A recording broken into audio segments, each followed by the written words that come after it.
Hey everyone, welcome back to Sofa and Chill. I'm Kev. Yes, today I'm going to be doing something just a little bit different. It's been asked. A lot of yous out there who have started following along with my Game of Thrones videos have requested this.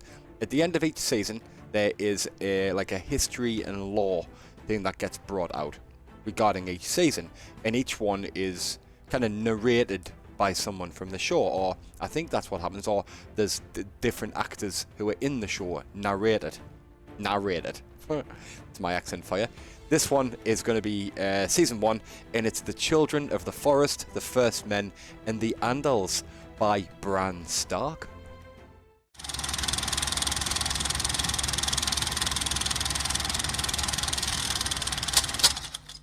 So yeah, truthfully, I have kind of no idea what to expect. It's going to be kind of going back into the histories, obviously, just with what it says. And just to get a little bit more of an understanding of the world in Westeros and how they came to be. I know some of you won't be interested, but a lot of you are. So yeah, I thought I want to learn. I would like to get a little bit more knowledgeable with regards to Westeros and kind of how they came to be. Like how different families got into power and, you know, maybe the struggles that they had prior to all of the stuff that we've seen at the moment. So I'm excited. I am. I won't get in the way of the other stuff that I'm going to be releasing. This will be the whole thing as well. It's on for like an hour and 10 minutes. So for those of you who are interested, then just sit back. I'm going to drink some pop and I'm going to watch this bad boy. I'm excited. If you like the channel, hit the like button and subscribe. Yeah, I don't need to put the full length episode anywhere because it's already here. I'm excited. So yeah, here we do. Let's do this.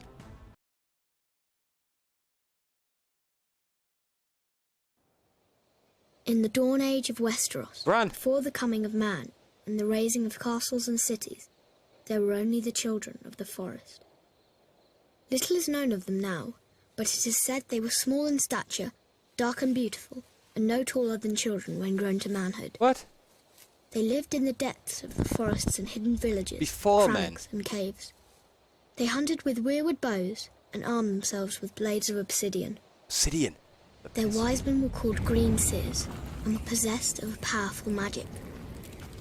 They worshipped nameless, faceless gods of the forest, stream and stone. According to legend, it was they who carved faces in the great white trunks of the majestic weirwoods. Right. Their deep-cut eyes were red with sap I've and seen ever them. watchful. 12,000 years ago, the first men came from the eastern continent, Cheers. crossing a land bridge called the Arm of Dawn. Riding their great horses and wielding weapons of bronze, they cut down the children's forests and weirwoods. A terrible war raged between the children and the first men that lasted for centuries. Going in, chasing you. At long last, the two races sought an end to the years of horror and bloodshed. They met on a small isle in the centre of a great lake called the God's Eye. God's Eye. It was there they forged the pact. The first men would be granted dominion over the coastland, the mountains, the high plains and the bogs, but the deep forest would forever belong to the children. Right. And no weirwood tree would ever again fall to man's axe. To seal the pact before the gods, the children carved a face in every weirwood tree on the island. Right, who broke the pact It came then? to be known as the Isle of Faces. But the pact could not withstand the coming of the Andals, a race of tall, fair-haired warriors. They attacked with fire Andals. and weapons of steel, slaughtering the children of the forest wherever they could find Wow. them, burning out their weirwood groves. Is this where the sin that the hacking White away Walkers at the came from? faces of the old gods and spreading their own religion through the land.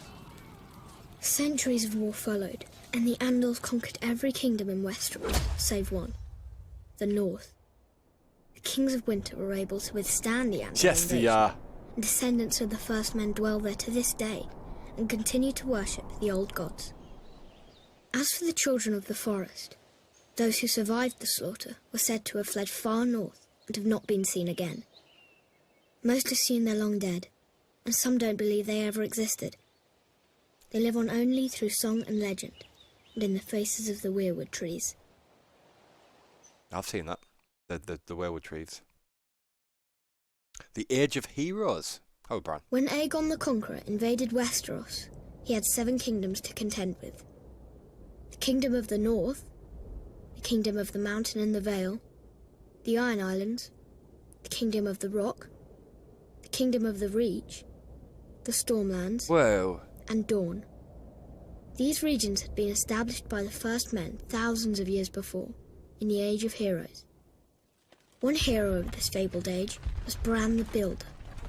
Bran raised the wall and built the stronghold of Winterfell, establishing House Stark and reigning as the first king in the north. Look at that bad boy. Other legends tell of the Grey King in the Iron Islands. Grey King took a mermaid to wife and defeated Naga, the first sea dragon. House Greyjoy of Pike, the current rulers of the region, claim to descend from him. House Casterly ruled the gold-rich Westerlands from the mighty seat of Casterly Rock. But their lands and power were swindled from them by the legendary trickster, Lan the Clever. Lan the Clever. The noble house of Lannister is said to have descended from him. Lan the Clever. The verdant and fertile lands of the Reach were first ruled by House Gardener, whose founder, known as Garth Greenhand, wore a crown of flowers and vines. He ruled from Highgarden as the first king of the Reach, and was said to have made the land bloom. Many noble houses trace their bloodlines back to him, including the current lords of Highgarden, House Tyrell. House Tyrell? In the Stormlands, according to ballads of the age, a warrior named Durin fell in love with Elenai, whose father was god of the sea and mother was goddess of the wind. She gave her maidenhead to him, committing herself to a mortal life. She gave a head to him? Her parents called upon the winds and waters, destroying Darren's Bayside Keep and wiping out his wedding guests. Darren declared war on the gods and rebuilt his keep, which was also destroyed. 4 more castles he raised, each stronger than the last. All fell to the power of the gods. But Darren's 7th castle, Storm's End, withstood the gods' rage. Darren became known as Darren Godsgrief, and reigned as the first Storm King. Storm King? There are countless other tales from the Age of Heroes, too many to count. These histories weren't recorded in a book, but passed down from generation to generation through story and song. And while some of them may be dismissed as fairy tales, every one of the 7 kingdoms is defined by them. Wow. By Viserys. East of Westeros lies the Smoking Sea, where no ship dares sail. Right. Let's enjoy your golden crown, There are those who swear it to be demon-haunted, and who's to say they're wrong? For it was there, thousands of years ago, that a cataclysmic event occurred, destroying one of the great civilizations in history. The precise details of their origins are lost to us, but it is said the Valyrians were once a modest community of shepherds. The Valyrian, this one's that made the steel. On a small peninsula of the great eastern continent. One fateful day, in a volcanic area known as the 14 Fires, they made a shattering discovery. Shit. Dragons. Ooh. Yeah, they were monstrous, scaled creatures with massive wings, sharp claws, and fiery breath. They were also said to have a deep-rooted connection to magic. In time, the Valyrians were able to tame the beasts. Harnessing their immense power, they established a city of wonder, unlike any before or since. They became skilled at sorcery and metallurgy, creating uncommon weapons of spell-forged steel. Wielding these weapons astride their dragons, the Valyrians conquered the surrounding lands and slowly expanded everyone's west. like, shit, yeah. At the time, the Giscari Empire dominated much of the great eastern continent and tried to stop Valyria's expansion. The Giscari legions attacked the Valyrians 5 times, but could never defeat them. Finally, the Valyrians marched on their capital, Old Gis, and obliterated it, turning its streets and buildings to ash with dragon flame, and wiping the Giscari people and their culture off the face of the earth. Wow. The Freehold of Valyria, as it came to be known, became the most advanced civilization in the known world, with its own language, gods, and culture. What? The Valyrians' reach extended far and wide, covering most of the continent. Great cities were built and roadways paved, all of which led back to Valyria. Almost like the Romans? Freehold would prosper for nearly 5,000 years. Whoa. But it was not to last. All good things. An event that became known only as the Doom laid waste to the Valyrians, their capital city, and its surrounding lands. The peninsula itself was shattered, becoming what is now the Smoking Sea. Every dragon was thought to be lost, as were the Valyrian spells, knowledge, and recorded history. Wow. Thus, the mighty empire collapsed. Done? What caused this cataclysm? No one knows Magic. for certain. Some say it was a volcanic eruption. Others say the Valyrians' own sorcery got the better of them. In any event, the Doom's devastation of the Valyrian people was total, with the exception of a small rocky island in the narrow sea, Dragonstone. For it was there that the Targaryens, the last of old Valyria, dwelled. Old Valyria show us says They would lie in wait for another 100 years before unleashing the fury of the dragon on another continent, Westeros. Oh, moment. Night gathers, and now my watch begins. It shall not end until my death. I shall take no wife, hold no lands, father no children. We all know what happened to him. I shall wear no crowns and win no glory. Bless him. I shall live and die at my post. I am the sword in the darkness. I am the watcher on the walls. I am the shield that guards the realms of men. I pledge my life and honor to the Night's Watch for this night and all the nights to come. And he did. Legend Gave his life. tells of a winter that lasted a generation and of a vast and terrible darkness that fell across the land. It came to be known as the Long Night. In the midst of this darkness, the White Walkers emerged from the far north. With their armies of the dead, they waged war against the living. Crippled everyone. Look at the heads on sticks. And holdfasts, I love it, don't they? leaving terror and destruction in their This is wake. coming through its eyes. That's eye. Cheers. After years of brutal conflict and unbearable loss, Fuck that. an alliance of the first men and the children of the forest managed to drive the walkers and their minions back into the frigid northern wastelands from whence they came. To prevent another invasion, the first men erected the Wall, a massive fortification 700 feet in height, Wow. stretching from the Frostfang Mountains in the west The to the Bay Bay of of Seals. Seals in the east. See the bare seals. It was a structure unlike any ever built. Indeed, some maintain it could only have been completed with the aid of giants, or using the powerful magic of the ancient children of the forest. That. Men were required to guard and maintain it, and thus the Night's Watch was born. That's why it was born. A sworn brotherhood, tasked with defending the realms of men against the dark forces that lay beyond. Upon taking his vows, a brother of the Night's Watch serves for life.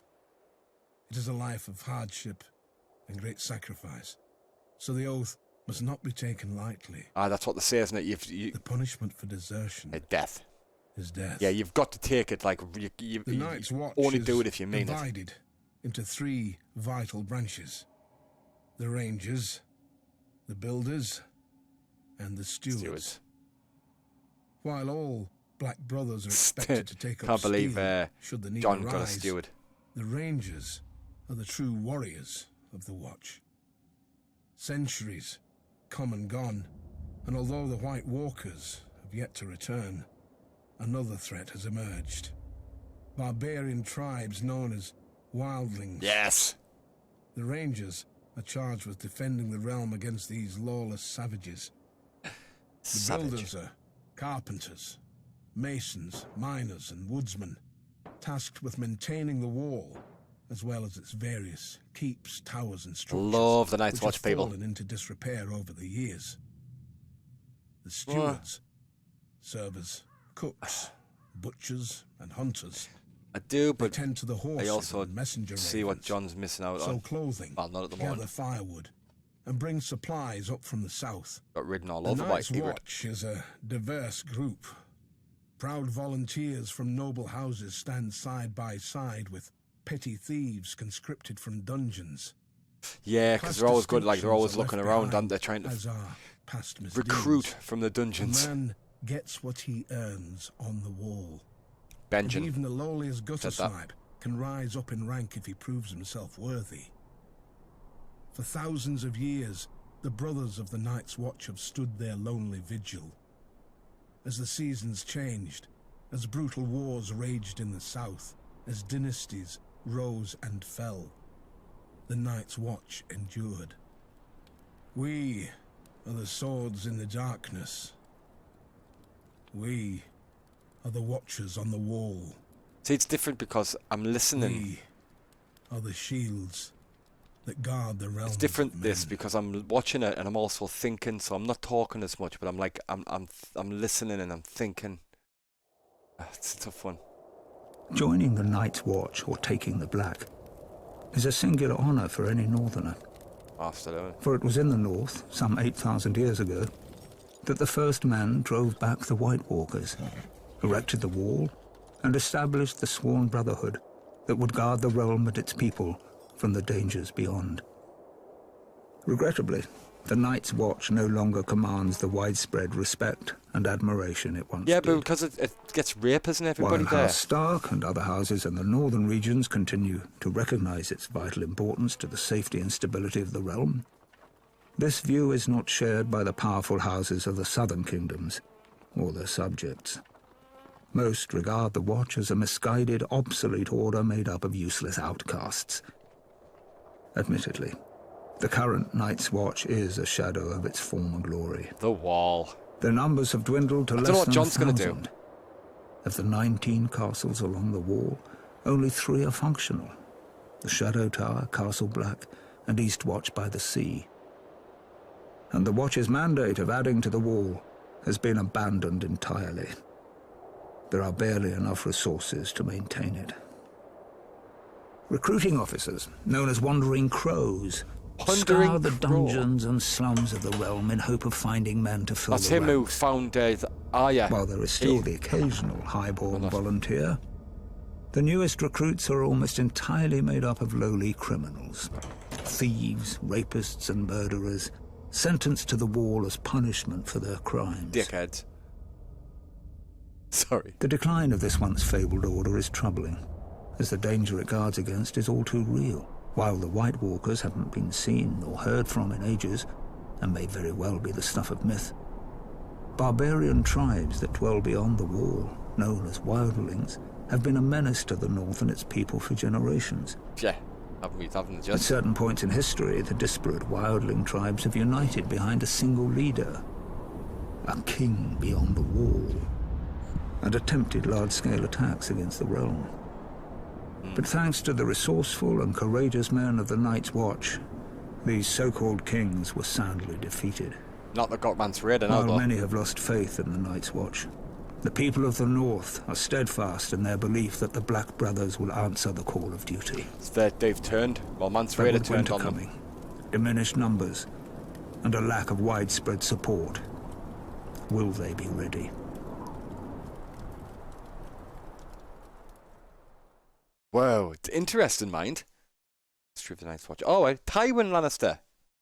Long ago in the wintry north, an army of demons emerged from beneath the icy ground and spread darkness and despair across the land. Tywin. Astride their monstrous spiders, flanked by giants, they wreaked havoc on the innocent, slaughtering thousands. All hope was lost until the fearless warriors of the first Night's Watch drove them back into the wintry mountains The first Night's and Watch. built a magic wall to keep them from ever invading again. These stalwart brothers in black continue to protect us even to this day from the evils that lurk in the shadows. An absurd lie. A fairy tale spun by many a wet nurse in the north. Fairy tale. To be sure, a giant wall does exist. The triumph of engineering, perhaps, but not of magic. As for the How do you Night's know, son? Watch, There may have been a time centuries ago when there was prestige and honor in the miserable monastic life of a Black Brother. But now, the Wall has become a glorified penal colony, full of outcasts, criminals, and assorted ne'er-do-wells. Today, a typical man of the Night's Watch most likely started out a lowly beggar, or a rapist, or a village idiot. Yeah. As for the few high-born watchmen, they either fought on the losing side of a war, or were disowned by their parents for one reason or another. Those who persist in defending the Night's Watch will claim the Seven Kingdoms need protection from the wildling tribes of the far Wildling north. tribes. But there's little to fear from those primitives. They're a nuisance. I think. But not sophisticated or powerful enough to be a significant threat to the realm. Right?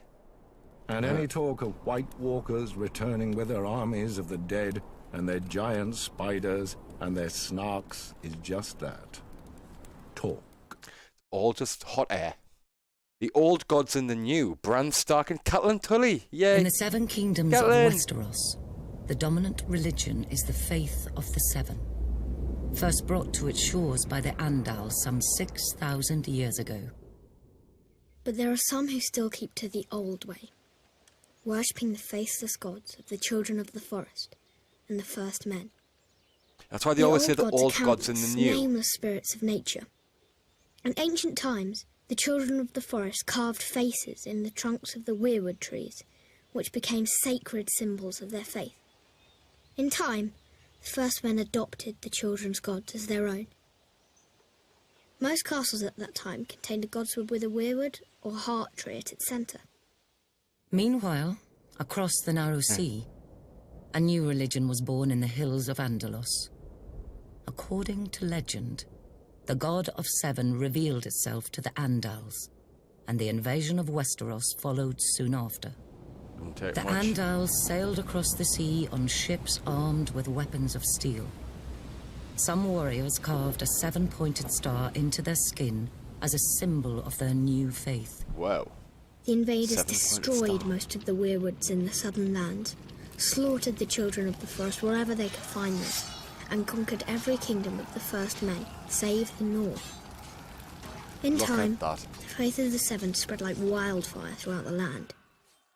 The Seven is a single deity with 7 aspects, each symbolizing a different area of life, though most people refer to the Seven as separate gods. The mother is prayed to for mercy and watches over fertility, childbirth, and peace. The father sits in judgment over souls. The warrior is prayed to for protection, valor, and skill in battle. I love the warrior. The crone is the Crone. symbol of wisdom and foresight. The smith watches over creation and craftsmanship.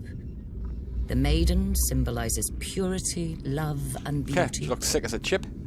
Finally, there is the stranger, rarely prayed to, who represents death. The faith is highly organized and deeply influential in Westerosi politics and culture as the official religion of the monarchy. Worshippers gather in temples of the faith called septs. Seps. The seat of the faith is the Great Sept of Baelor, Sept. The which is Baelor. located in the capital city of King's Landing. Baelor, me heart. Still, I'm gonna in the explode. north. Cheers. Where descendants of the first men dwell, worship of the old gods continues to this day, and the sacred Worship of the faces old of gods. the weirwood trees keep close watch over the But they faithful. always say the old gods and the new. Robb Stark, yay, me favourite. Rob and John. The ascension of Aegon Targaryen was confirmed, and the fate of the Seven Kingdoms sealed on the Field of Fire. Kings Loren Lannister of the Rock and Mern Gardner of the Reach stood against Aegon's invasion. Aegon. They commanded a united force of 600 banners, 5,000 mounted knights, and 50,000 men-at-arms. Wow. Aegon's host was vastly outnumbered, and when the army of the two kings charged, the invaders turned heel and ran. This is just But Andal Might was no match disastrous. for Dragonflame. When Aegon unleashed all 3 of his dragons, 4,000 souls were horrendously burned alive on the battlefield, Oh. King Mern among them. Realizing all hope was lost, King Loren surrendered. The Starks of Winterfell had no intention of submitting to Targaryen rule. They had reigned as kings in the north since the days of the First Men and were determined to resist the Targaryen invaders, just as they had resisted the Andals thousands of years before. King Torrhen Stark led his army to the Red Fork just east of River, hoping to succeed where Lorne and Mern had failed. But when Torrhen saw the size of Aegon's now mighty host, along with his monstrous dragons, turned and ran. He knew he couldn't subject his followers to the horror of another Not field turned of and ran, fire. but gave up. He bent the knee and swore fealty to Aegon, who allowed the Starks to maintain their lordship over the region as Lords Paramount and Wardens of the North. Without question, Torrhen Stark saved thousands of lives that day. He was ever after known as the king who knelt. Oh, right, because he knelt. Ceres. The days of the Andals were numbered. Somebody had that, One by last in the one, bath their and was taking the so-called piss. kings Shite. were bending the knee or facing the Get on with wrath it. of Aegon Targaryen. Aegon of Old Valyria. Aegon who was blood of the dragon. After defeating the Iron Men at Harrenhal and slaying the last of the Storm Kings, Aegon and his sisters, Rhaenys and Visenya, set their sights on other prizes.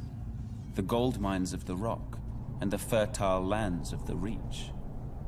King Loren Lannister of the Rock and King Mern Gardener of the Reach foolishly thought their combined armies could beat back the Targaryen host. Come on, man. They rode forth together, their proud banners flapping in the wind, and faced off against Aegon in a vast golden field of wheat. The two kings commanded a massive force of nearly 60,000. Whoa. And it appeared the day was theirs. Until Aegon unleashed all three of his dragons for the first and only time. He wiped everyone out? Each beast was named after the Valyrian gods of Aegon's forefathers. Visenya rode Vhagar, whose fiery breath could melt armor. Rhaenys rode Meraxes, whose jaws were big enough to swallow a horse whole. Greatest of all was Balerion the Black Dread, with fire dark as night and wings so huge whole towns were covered in shadow when he flew overhead.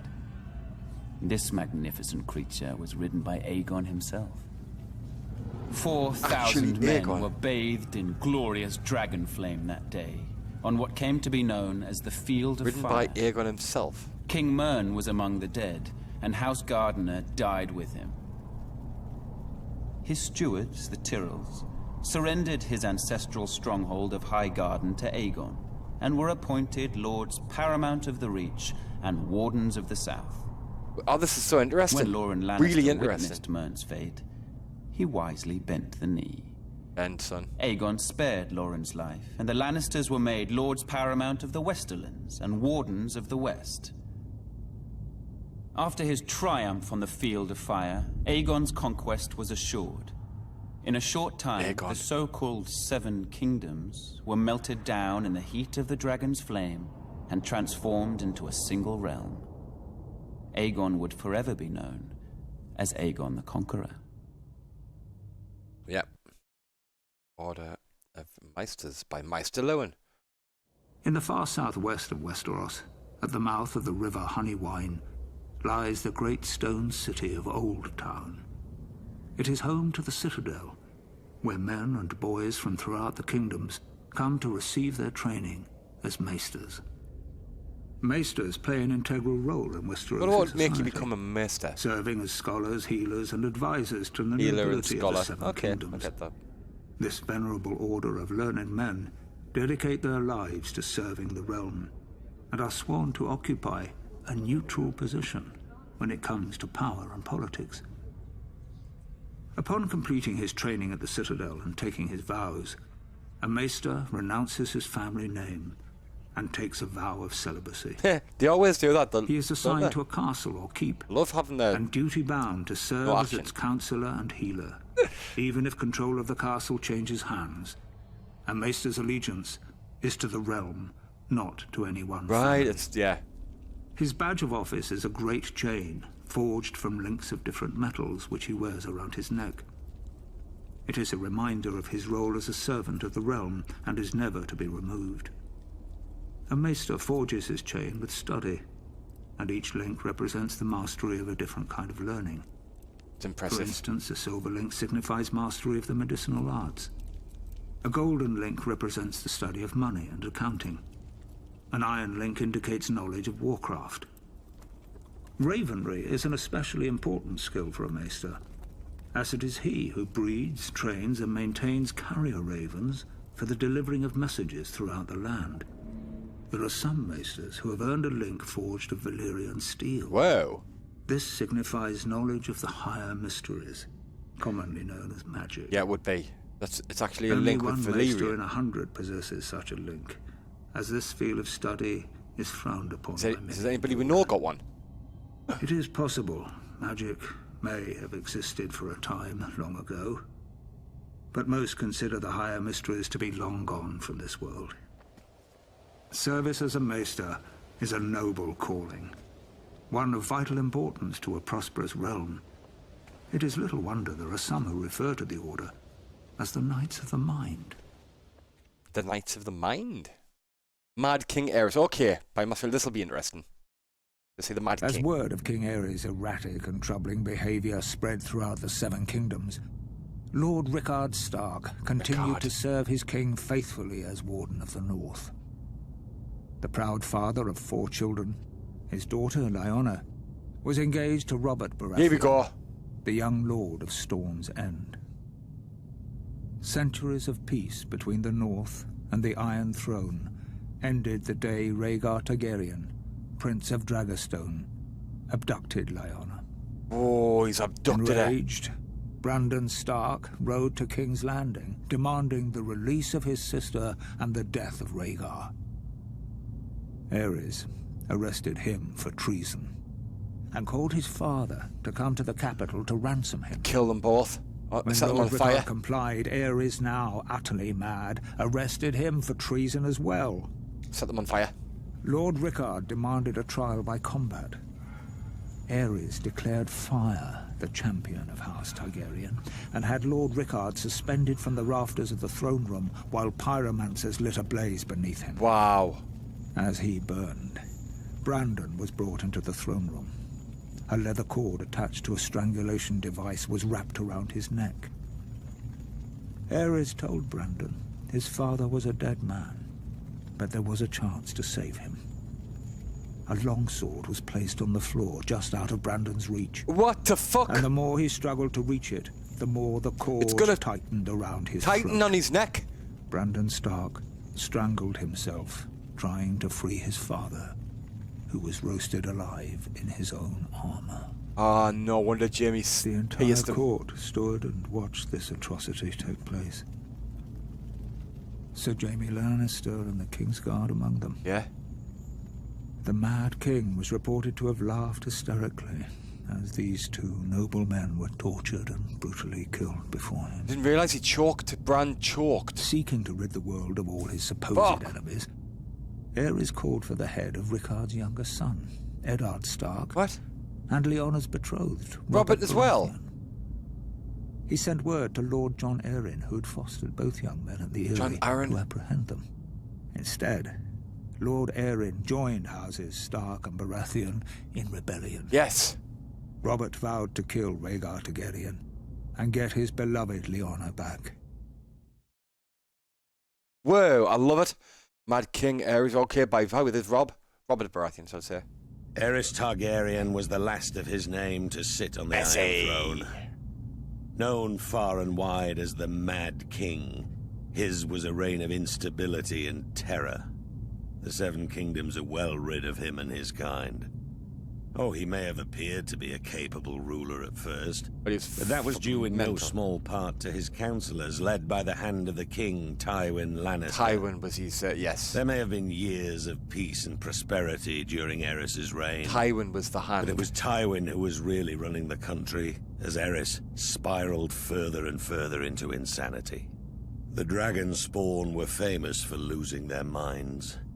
What? It was the price they paid for centuries of keeping the bloodlines all pure. lose the light. And Eris more than happily continued the noble sister-fucking tradition of his forefathers. As the years passed, Eris's behavior became increasingly erratic. Sister-fucking. He cut himself so often on his Iron Throne, many referred to him as King Scab, though never to his face. It was rumored he had developed an obsession with wildfire, and was known to inflict horrific punishments on those he considered enemies, including burning them alive. My God, he's mental. As his paranoia and bloodlust grew, Jamie's gonna have to do the business. He had a bitter falling out with Lord Tywin, who had served the crown faithfully for 20 years. At least Tywin was able to leave the job with his life and fortunes intact. Subsequent hands of King Aerys weren't so fortunate. Kill them all. Then the Targaryens went too far. The Crown Prince Rhaegar abducted Lyanna Stark, daughter of Rickard Stark, the Lord of Winterfell. She was my betrothed. She was my beloved. Oh, Robert went mental, didn't he? Beautiful and spirited woman. And I loved her more than life itself. Rhaegar went south with Lyanna, hiding her away in Dorne. What harm he inflicted on the poor girl, the gods only know. Bastard. Brandon Stark, Lyanna's eldest brother, was outraged. He rode to King's Landing to confront the king and demand his sister's safe return. Instead, Aerys had him executed, his father, Rickard Stark, as well. There wasn't much left to discuss after that. Aerys feared their loved ones would seek revenge for what he did. He was right to be afraid. Yeah, no shit, Sherlock. Aerys wasted no time in calling for the heads of Brandon's younger brother, my friend Eddard Stark. And my head too, of course. I'm sorry he didn't come looking for it himself. Alongside Jon Arryn of the Vale, the man who fostered Ned and I as children, Baratheons, Starks, and Tullys all called their banners. Once our rebellion began, the Mad King's days were numbered. This is so good. Tywin, how you tell us about him? Because he was the hand.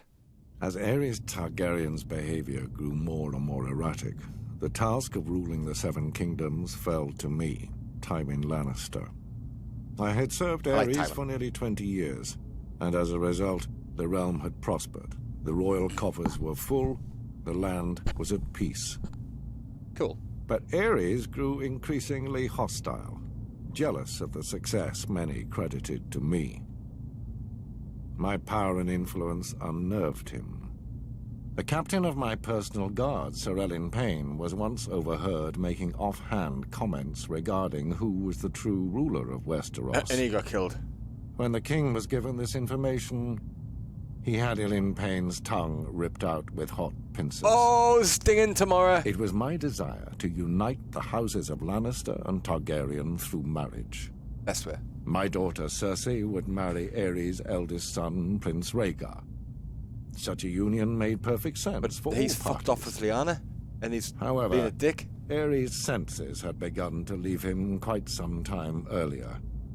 Instead of uniting the royal family with its most loyal and powerful ally, Aerys chose instead to insult my family. Oh. Indicating that such a match was beneath Rhaegar.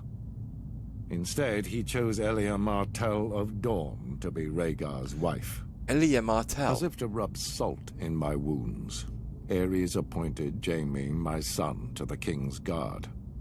The King's Guard may be an honor for lesser families than ours. But he's a Lannister. But it is a lifetime appointment that forces him to renounce all family holdings. Ooh. This creates a difficulty in naming an heir to Casterly Rock. But Aerys knew all that. Yeah. So I did it. I had grown tired of the king's constant provocation. Thus, I resigned my post as Aerys' hand and returned to Casterly Rock. And that's why he was saying with my considerable forces. He was lucky that he didn't get killed. When Robert Baratheon rebelled against the throne, Ares grew fearful that I would join with Robert's forces and rise against him. He thought himself clever and kept Jaime very close, as if warning me. Yeah, Jaime killed him. He sunk deeper and deeper into delusion, paranoia, and violence. I've heard it said he became obsessed with wildfire, a substance which, once lit, cannot be extinguished. Convinced he had enemies all around him, he wouldn't allow blades in his presence. What? Save for those of his king's guard. Right. Alas, that proved to be his undoing. That's his downfall. When he had that still, Viserys. The Targaryen dynasty united the Seven Kingdoms and lasted nearly 3 centuries. It was a dynasty forged in fire, sealed in blood, and destroyed by rebellion. The Targaryens are blood of the dragon, descended from the nobility of ancient Valyria, a once mighty empire in the east. When the cataclysmic doom laid waste to Valyria and its people, the Targaryens survived, having settled on the island fortress of Dragonstone years before. They remained there for a century, until the rise of Aegon the Conqueror. Aegon the Conqueror. Instead of attempting to reclaim the eastern lands of his ancestors, Aegon sailed west for the Seven Kingdoms, his sisters Visenya and Rhaenys at his side. This to keep is so the good. bloodlines pure, Aegon continued the custom of his Valyrian ancestors and took both of his sisters to wife. What a dirty bastard. Together, they came ashore on the eastern coast of Westeros. Their blazon, a dragon with 3 heads, representing Aegon and his sister wives. Their words, fire and blood. While their host was small in comparison to the armies of Westeros that awaited them, Aegon and his sisters had a secret weapon, the last of the dragons. He conquered every kingdom save Dorne, which eventually bowed to Targaryen rule a century later. He had the swords of his enemies melted down by the fiery breath of his dragon, Balerion the Black Dread, and forged into the Iron Throne. The capital city of King's Landing was built on the eastern coast, where Aegon and his sisters first came ashore. And Aegon ordered the construction of a royal castle on its highest hill, the Red Keep. The Red Keep? For 300 years, the Targaryen dynasty stayed strong in the face of rebellion, civil war, and plague. But the line of Dragon Kings was broken when my father, Aerys Targaryen, the second of his name, was overthrown in rebellion. Yep. My father was betrayed and slaughtered by Ser Jaime Lannister, yeah, but he's a member of his own Kingsguard. His son and heir, my brother Rhaegar, perished on the field of battle at the hands of Robert Baratheon, who claimed the Iron Throne for himself. And so today, the only surviving members of the storied Targaryen dynasty are myself, Prince Viserys, rightful King of the Andals and ruler of the Seven Kingdoms, and golden hat wearer, and my sister Daenerys. Yeah, Danny lass. We were spirited away to the free cities of the East by loyalists. Here we have lived in exile ever since, dreaming of a day when we will cross the narrow sea and take back my father's throne. We know where Drogo came into that one. That was good. I enjoyed that. Robert's Rebellion. Rebellion. Rebellion. The crimes of House Targaryen were too heinous to go unanswered. The noble houses of Baratheon, Stark, and Arryn united to oppose and overthrow the line of the cursed Dragon Kings. While Ned Stark and Arryn secured an alliance with the Tullys of Riverrun, I called the banners of Storm's End and rode out in force against the Mad King and his minions. Gods, those were some battles. Yes, Rob. Our first victory occurred at Summerhall, where I faced off against an army of dragon loyalists and won 3 battles in a single day. 3 in one day. Wow. 7 hells, that was a glorious day. I bet. We tried to take Ashford Castle in the Reach, but the Tyrells beat us back. Tyrell. We had to regroup.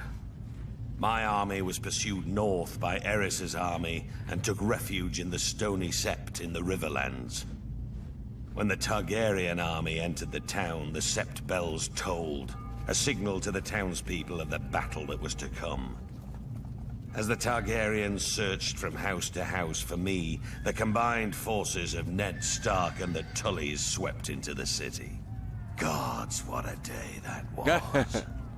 It's now known as the Battle of the Bells. Battle of the Bells. We overwhelmed the Mad King's forces and sent them scampering back to King's Landing.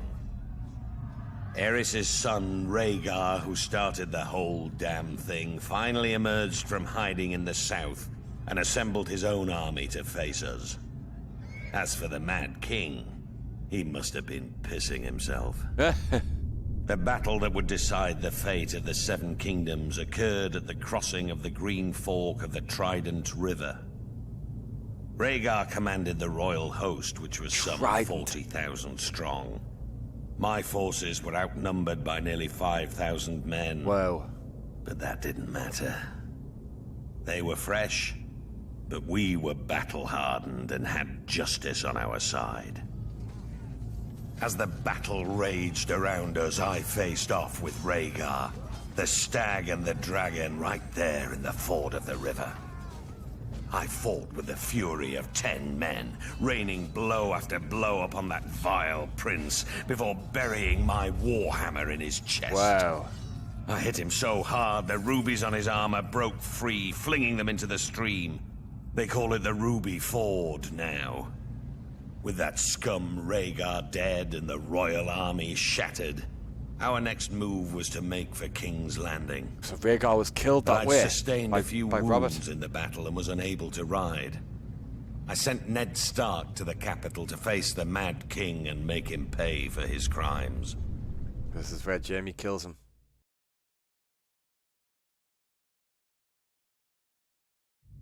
The Targaryens, blood of the dragon, and the last of old Valyria, were loved by their subjects, and admired far and wide as the greatest dynasty in the history of the Western world. Sure about that, son. But the peace and prosperity of nearly 3 centuries of Targaryen rule was shattered by the usurper, Robert Baratheon. The usurper. And his band of traitors. House Baratheon owed its very existence to the Targaryens. Was it not Aegon the Dragon himself who elevated the bastard Orys Baratheon in the War of Conquest? And what of the Starks, the Lannisters, the Aarons of the Vale? All had been spared and allowed to keep their lands when Aegon could easily have wiped them out.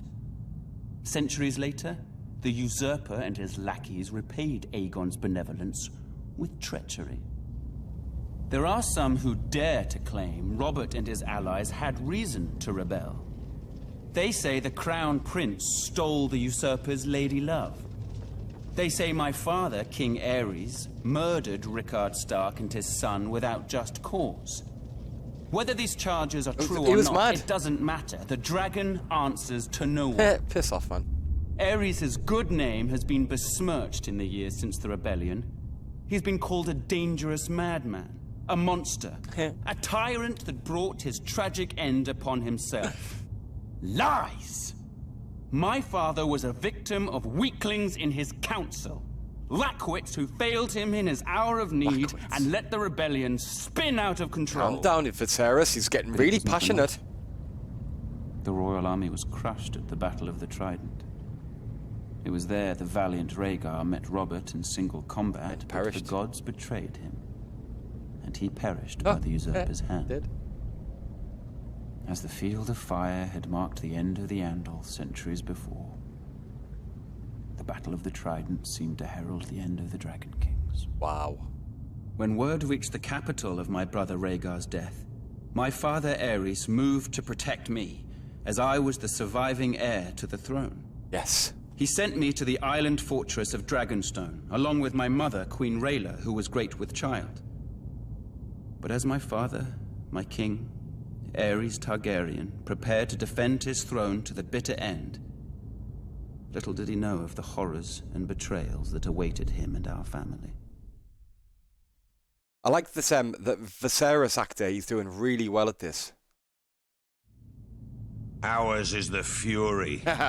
These are the words of the Black Stag of Baratheon. Yes, Bob. A battle cry echoed throughout the land in rebellion when I, Robert Baratheon, the first of his name, seized the Iron Throne from the Mad King Aerys Targaryen, ending a dynasty nearly 300 years old.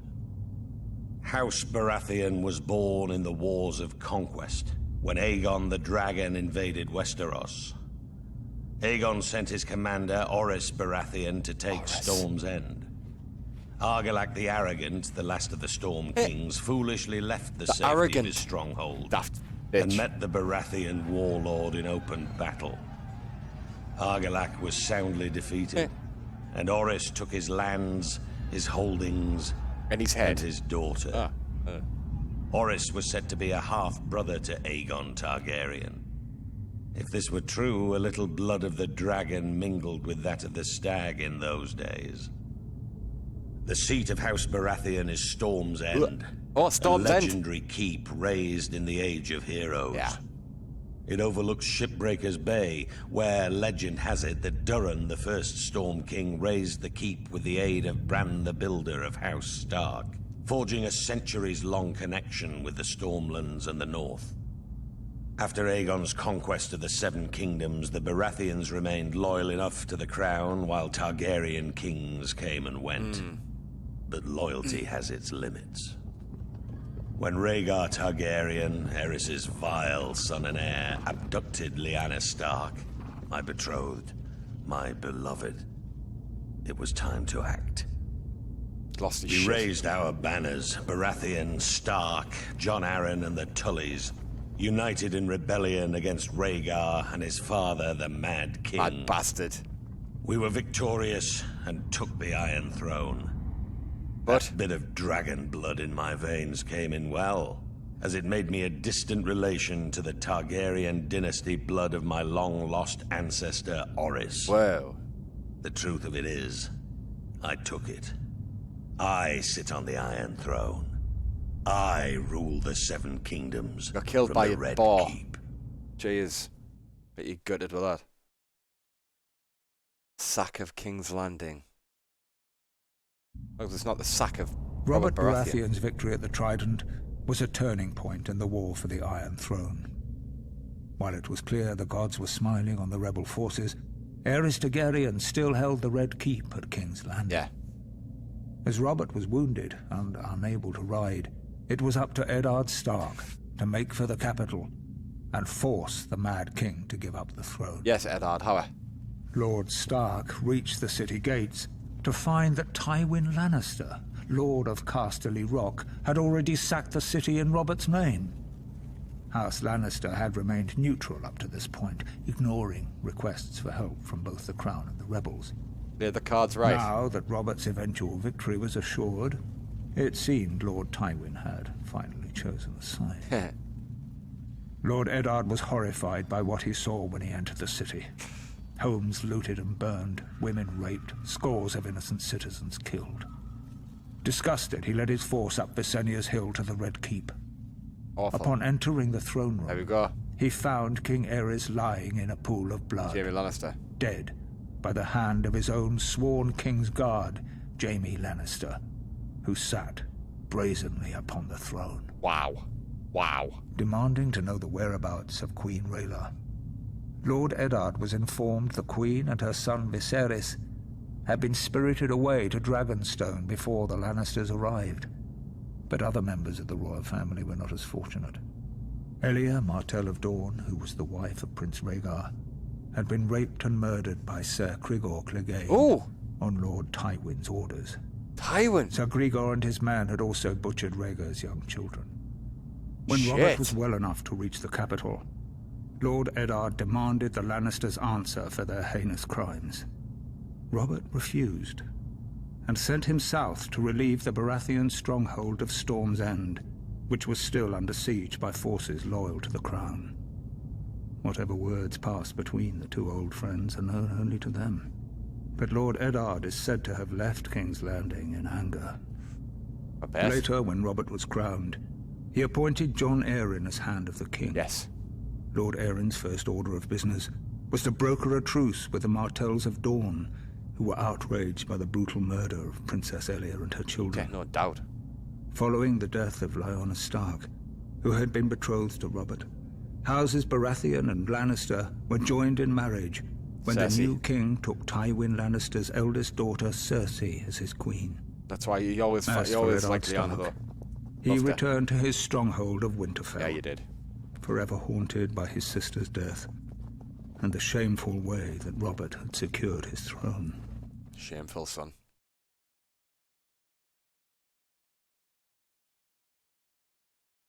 For our rebellion to succeed, King's Landing had to be taken forcefully.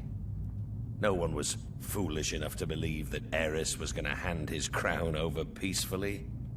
Not the Mad King's reign needed to end. What Tywin Lannister's forces did was unfortunate, but it was necessary to secure the Iron Throne and bring peace and justice to the Seven Kingdoms. My glorious victory at the Trident left me wounded, but I sent my personal maester to attend to Sir Barristan Selmy instead. His wounds were more severe. Sir Barristan? Even though Sir Barristan was a member of Aerys's Kingsguard and fought on the opposing side, that man's bravery and loyalty was something to behold. Yes. But this meant my wounds would take longer to heal, and I couldn't ride to King's Landing myself.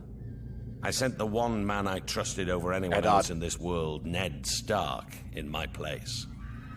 Had I been able to ride, perhaps I could have reached King's Landing sooner and prevented some of the violence that occurred when the Lannisters entered the city.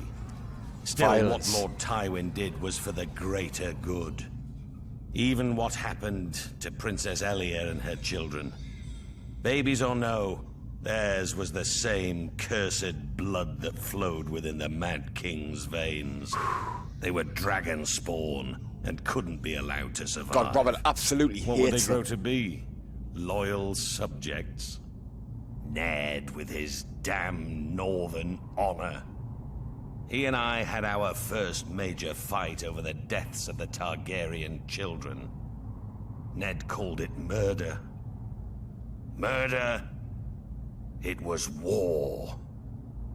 It was war. Lord Stark demanded that the Lannisters be held responsible for their crimes. Was it a crime to put an end to a family of lunatics born of incest? I wouldn't and still won't blame Tywin. Instead, I sent Ned Stark south to finish off the remaining Targaryen loyalists. It was only Lyanna Stark's death that reconciled us. Ned had lost his sister.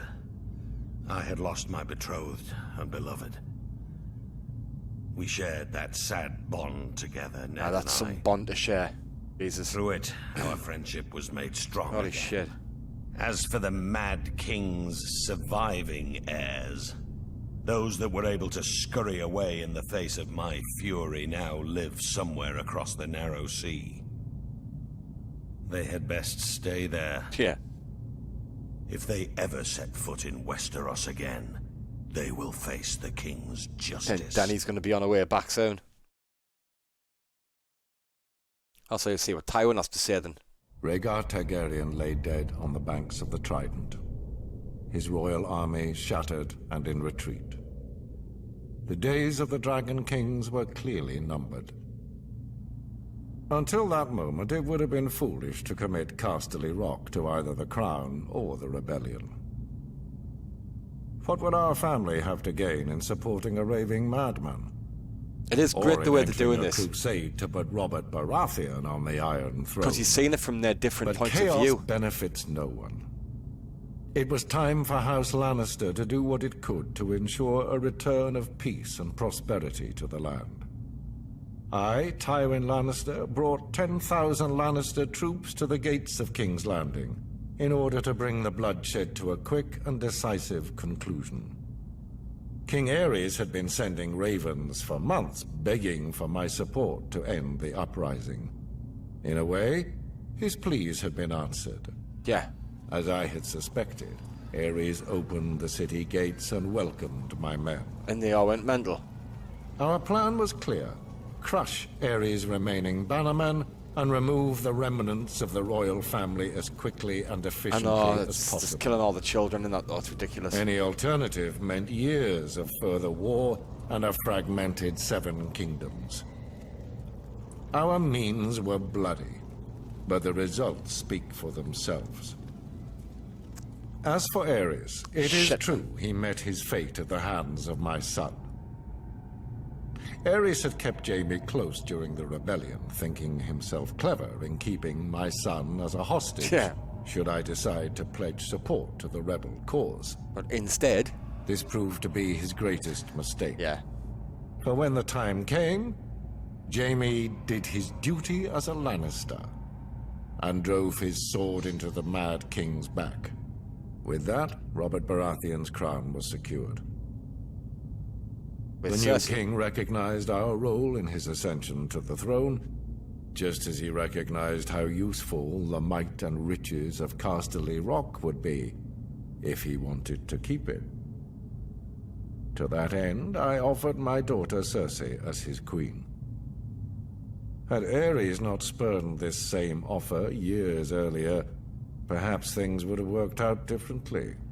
With Robert and Cersei crowned as king and queen of the 7 kingdoms, it was a new day. The dragon was vanquished, and the 7 kingdoms would thereafter belong to the stag and the lion. Very interesting. We're going to see it from Viserys. So we're seeing it from loads of different angles here. I like that. The Battle of the Trident may have been an important victory for the usurper, but it was the treachery and barbarism of Tywin Lannister that sealed the fate of the Targaryen dynasty. My father, King Aerys, had ever been a friend to the Lions of the Rock. Aerys graciously brought Tywin to court, making him the youngest hand of the king in history. He gave him power. He gave him respect. He made it possible for Tywin to restore House Lannister to glory. Aerys and Tywin governed side by side for 20 prosperous years. Wow. Still, when the usurper called his banners in rebellion, Tywin Lannister ignored his king's pleas for help and stayed holed up in his stronghold of Casterly Rock. In time, my brother, Prince Rhaegar, was dead. The realm was in turmoil, and the usurper's forces were said to be riding for King's Landing. What a glorious sight it must have been when a force of 10,000 Lannister men showed up at the gate of the capital with Lord Tywin at their head. Yeah, but then they went and pledging support to his beleaguered king. Killed everybody. Aerys opened the gates for his old friend.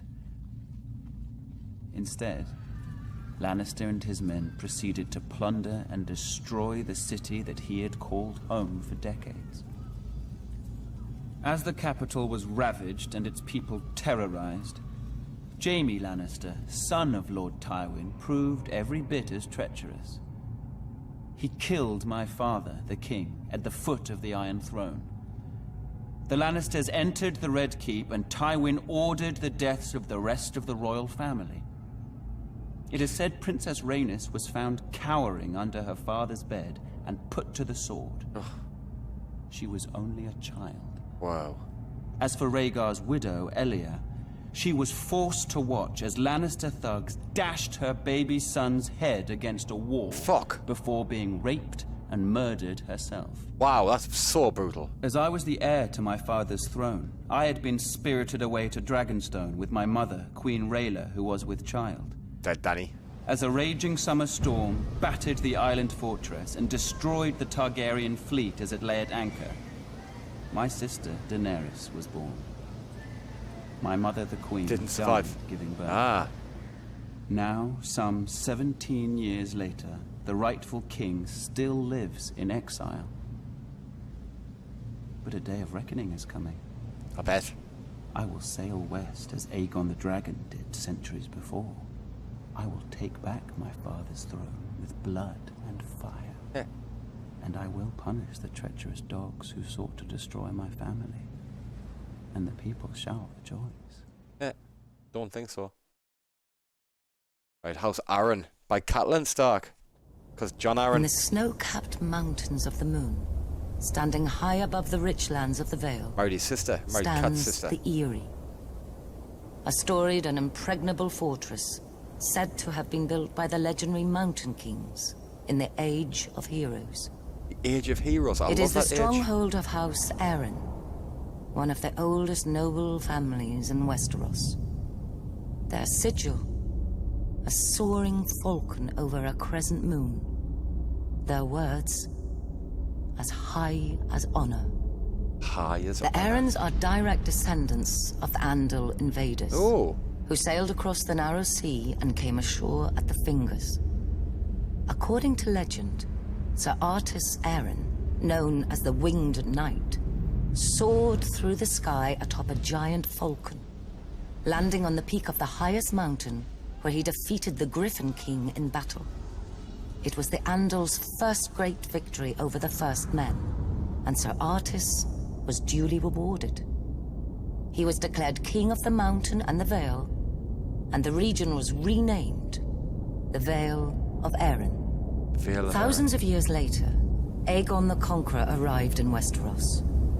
House Arryn bent the knee to Aegon and his dragons, and were allowed to maintain the control of the region as Lords Paramount of the Vale and Wardens of the East. You would bend the knee, like, if you turned Over up the the dragon. centuries, House Arryn remained loyal to the Targaryen dynasty, until Lord Jon Arryn joined with Houses Baratheon and Stark in rebellion against Mad King Aerys. Upon winning the Iron Throne, Robert named Lord Jon Hand of the King, a position he held until his mysterious death. And I'll be catching up. House Lannister by Tywin. On the far western coast of the continent, high atop a rocky promontory overlooking the Sunset Sea, sits Casterly Rock. That's their home. Ancestral seat of House Lannister. Yeah. Below it lies Lannisport, one of the great cities of Westeros, a center for trade, culture, and the great Lannister fleet. Yeah. There are a number of gold and silver mines in the Westerlands. That's where they get lots of gets all his coin from. Region in all of Westeros. Right. One of the most productive mines lies beneath Casterly Rock itself, making House Lannister the wealthiest of all the noble houses. This allows House Lannister to finance many endeavors of other noble houses. Even the king himself has sought credit from Casterly Rock from time to time. We Lannisters claim our descent from the Andal invaders, and through the female bloodline, Lann the Clever. According to the legend, Lann, using only his wits, won Casterly Rock from the noble House of Casterly during the Age of Heroes. The Lannisters reigned as kings of the Rock for thousands of years, and worked to make it the envy of the rest of the Seven Kingdoms. Our time as kings ended, however, when Aegon Targaryen, otherwise known as Aegon the Conqueror, arrived in Westeros with his army. The last king of the Rock, King Loren Lannister, joined forces with King Mern Gardener, the king of the Reach. Together, with 60,000 men, they met the Targaryen host in open battle. History tells us that Aegon unleashed all 3 of his dragons, slaughtering 4,000 men at what came to be known as the Field of Fire. King Mern himself was burned alive that day, and House Gardener turned to ash with him. Burned alive. Seeing both the threat and opportunity the Targaryens represented, Loren wisely surrendered and aided Aegon in his further conquest of Westeros. The Lannisters were thus appointed Lords Paramount of the Westerlands and Wardens of the West, titles we hold to this day. Yes. Let us be clear, though. It is neither luck nor royal favor that makes our house prosperous. There have been times in our history where some have thought us weak, lazy, or opulent. No. My father, Titus Lannister, nearly bankrupted our house with his poor investments, and allowed himself to be mocked openly at court. When our vassal, the Rains of Castamere, dared to rise up against the Lannisters, they learned how dangerous it can be to taunt a lion. I, Tywin Lannister, led the assault on Castamere to put down this rebellion. I made an example of them, to anyone who doubts our might. They even made a quaint song about the fates of the Rains of Castamere. Sadly, there are no rains left to hear it. Today, the Golden Lion of Lannister is rightly admired and feared throughout the Seven Kingdoms. Our words are, "Hear me roar." But there are other words that should be remembered when crossing a Lion of Casterly Rock. A Lannister always pays his debts. It's their main one, isn't it?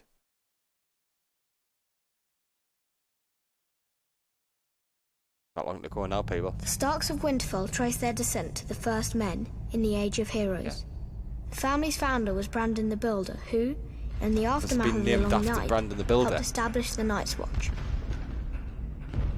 Legend has it he enlisted the aid of giants and the powerful magic of the Children of the Forest to raise the mighty wall, which has protected the realm for generations. He went on to build the ancestral seat of Winterfell and reigned as the first king in the north. The Starks reigned as kings for thousands of years, even withstanding the invasion of the Andals. Yeah. As the southern kingdoms fell and the Children of the Forest were driven away, the north stood strong, maintaining its religious customs and its way of life. Eventually, the reign of the Kings of Winter came to an end with the coming of Aegon the Conqueror. After Aegon and his dragons destroyed the combined armies of the Reach and the Rock at the Field of Fire, King Torrhen Stark bent the knee and swore fealty to the Targaryen dynasty in order to spare the destruction of Winterfell and his people.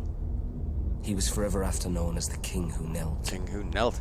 As a reward for his submission, Aegon named Torrhen Lord of Winterfell and Warden of the North. The Starks take great pride in their history and traditions. It is one of the few noble houses that still keeps the old gods.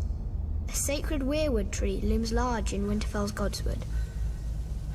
Its ancestral sword, Ice, was forged in ancient Valyria and has been passed down through the generations. House Stark remains steadfast in its support of the Night's Watch, even as the once illustrious order has fallen on hard times. Much like their sigil, the Grey Direwolf, House Stark is the stuff of legend in the north and throughout the Seven Kingdoms. And their family words, "Winter is coming," serve as a reminder of their beginnings in the wake of the Long Night, and a grim portent of things to come. Whoa. Okay, people. So, that was extremely entertaining. I didn't know how it was going to be, like, sitting, kind of listening to the entire, like, backstory as to how things kind of came to be. One of the things that jumps out, it's very interesting hearing the different sides of it. They're all believing that they're doing is right. Yes, it doesn't matter which way you look at it. Whichever side is actually speaking, the way that they twist it as to how it's that they're in the right, they're the right ones. Yeah, that's one of the things I noticed. Very, very clever that they got the actors, the real actors, to portray, to talk, especially like the Tywin Lannister, and then you had, I tell you who the one that the person who jumped out the most was Viserys from Targaryen. He just seemed to have a lot of passion there. Like, you can tell he was really kind of like, you know what I mean, proud about his house. I thought that was really interesting. There's a lot of lore that I hadn't picked up on, or that as I'm watching it and I'm taking so many different parts in. But by this time, like, actually listening to it and seeing who the Hand of the King was, and what role Jaime played, and then how Ned and Robert, kind of like how close they were and how much he kind of still relied on him. It's very good. It's very interesting to kind of listen to it all. I'm really interested to see kind of how the rest go. I don't want to jump ahead because obviously there'll be huge spoilers. But yeah, I thought that was an amazing way to look at because it's so big. the story which was written, it's obviously so huge. Each family has their own history. It's hard to put that down in a TV show in the space of time that you've got it. So to be able to kind of like, I haven't read the books, but you'll have to let me know. Does this all get said in the books as well? Do you find all this out, or is it basically just done? I'm guessing they'd be in the books, of course, because then it would just be like a separate thing. So also, this kind of makes us want to read the books as well. But that was amazing. I really enjoyed it. I hope you kind of enjoyed watching along. I know it's a little bit different. You've obviously, it's just the whole histories and laws and stuff. But I enjoyed it. Thank you very much for the recommendation and for recommending that I watch it. I've really enjoyed it, and now I'm kind of really looking forward to getting back to Westeros and seeing everybody in action. I'll have a little bit of a different look at them now, because when I see them, I'll be like, oh yeah, I know. I kind of have a bit more of an inkling of your backstory. So thank you for watching. I really appreciate your time. I'll put a playlist down here for the Game of Thrones if you actually want to go and watch me react to some of them. That'd be great. I'll put a subscribe button up there, and I'll see you all very, very soon.